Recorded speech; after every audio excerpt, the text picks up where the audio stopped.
बिस्मिल्लाहिर्रहमानिर्रहीम। अस्सलाम वालेकुम नाज़रीन, आप देख रहे हैं प्रोग्राम कड़वी बात और मैं हूं ज़ुल्फ़कार बेर। नाज़रीन, मुल्क की मईशत जैसे जैसे नीचे जा रही है, लोगों के बाहर जाने का रुझान बढ़ता जा रहा है।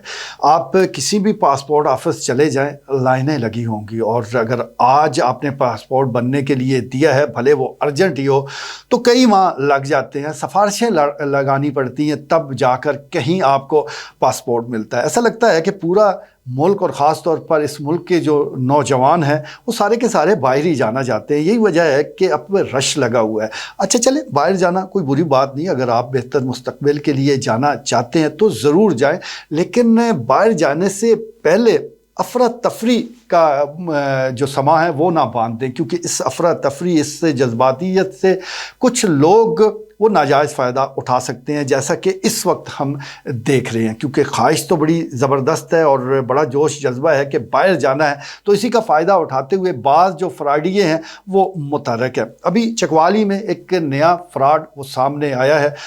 फ्रॉड तो इस फील्ड में पहले भी बहुत सारे होते रहे हैं, लेकिन ये जो तरीक़ाकार रखा गया है ये एक नया है। तो प्रोग्राम कड़वी बात के ज़रिए हम इस नए तरीके को भी आपके सामने रखना चाहते हैं, ताकि आप के इर्द गिर्द भी अगर ये ख़तरा मंडला रहा है तो आप इससे बच सकें। अब अमूमी तौर पर जो लोग बाहर लेकर जाते हैं तो उनके पास यही होता है कि भाई आप हमें पैसे बाद में दे देना। ये एक इतनी बड़ी ऑफ़र होती है जो कोई कोई लोग ही इस ऑफ़र को कर पाते हैं, और जिसको भी करते हैं तो वो बड़ा मुतमईन हो जाता है कि पैसे तो मैंने पहुंच कर देने हैं। क्योंकि ख़तरा यही रहता है कि अगर किसी को कुछ एडवांस दे दिए या कुछ ज़्यादा पैसे दे दिए तो फिर उस एजेंट को यहाँ कौन ढूंढेगा। तो जब आपको कोई कह दे कि आप पहुँचने पर पैसे दे दीजिएगा तो मैं सब लोग मुतमईन हो जाते हैं कि हमारा तो कुछ पैसा लगना नहीं है। जब वहाँ पहुँच जाएंगे मंजिल मकसूद पर तो ज़रूर पैसे अदा कर दिए जाएंगे। बिल्कुल इसी मॉडल पर काम किया गया,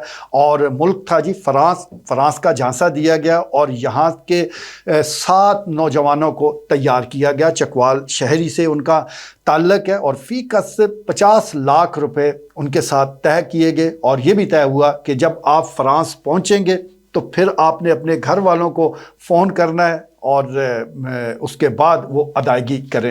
ये तमाम लोग बड़े खुशी खुशी एजेंट के साथ चल पड़े। इन 7 लोगों को तुर्की ले जाया गया यहाँ से।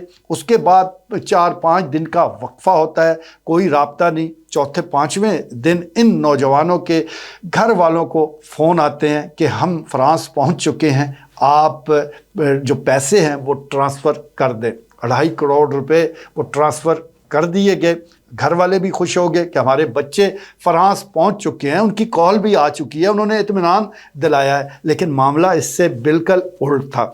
इन नौजवानों को तुर्की ले जाया गया और तुर्की में कई अकूबत खाने मौजूद हैं जहां पर पहले भी कई नौजवानों को रख कर टॉर्चर किया जाता है, लेकिन इस मॉडल पर नहीं, बल्कि वो पहले से ही वहाँ गए होते हैं और उनको पकड़ कर फिर उन पर तशद्दुद किया जाता है। लेकिन इन नौजवानों को क्योंकि साथ ले जाया गया, इसलिए सबसे पहले तो उनको इस बात पर मजबूर किया गया कि वो अपने घर वालों को बताएं कि वो फ्रांस पहुँच चुके हैं। अब वो मरते क्या ना करते, क्योंकि उनके कब्ज़े में जो थे, तो उन्होंने अपने घर वालों को फ़ोन कर दिया।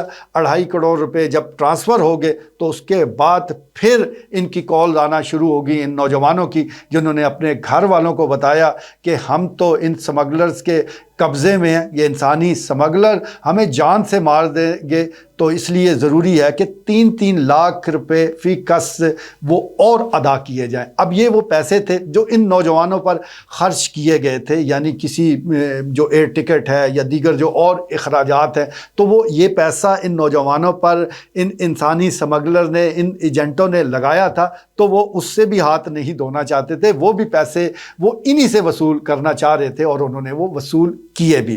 3-3 लाख रुपए फ़ी कस जो घर वालों ने भेजे, तो फिर जाकर उन नौजवानों की जान बची और वो वापस पाकिस्तान और चकवाल पहुंच गए हैं।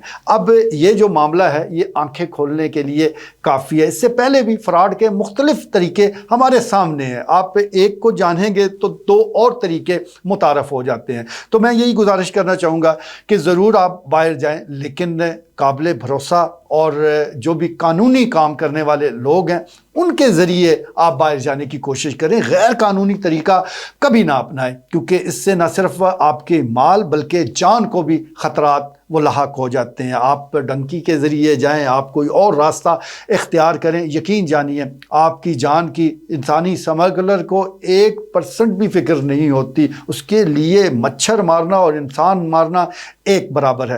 تو سہانے خواب ضرور دیکھیں، بہتر مستقبل ہر بندے کا حق ہے کہ وہ بہتر مستقبل حاصل کرے، لیکن اس کے لیے اپنی جان کو خطرے میں ڈال دینا یہ عقل مندی نہیں ہے۔ تو اس وقت کیونکہ تمام جو فراڈیے ہیں وہ متحرک ہیں، طرح طرح کے جھانسے دے رہے ہیں، تو جو بھی آپ کے پاس آئے، آپ کو باہر جانے کی آفر کرے، آپ کو باہر لے جانے کی آفر کرے، تو اس کے ساتھ محتاط گفتگو کریں، جاننے کی کوشش کریں کہ پہلے اس نے کس کس کو بھیجا ہے، آیا لوگ واقعی باہر گئے ہیں، اس کے پاس کوئی قانونی اجازت نامہ موجود ہے۔ یہ ساری چیزیں دیکھ کر پھر ہی آپ اس پر اعتبار کریں، ورنہ آپ کے لاکھوں روپے بھی لگ جائیں گے اور آپ کی زندگی کو خطرات بھی لاحق رہیں گے۔ تو اس سلسلے میں احتیاط ضروری ہے۔ آج کے لیے اتنا ہی، اجازت دیجیے، اللہ نگہبان۔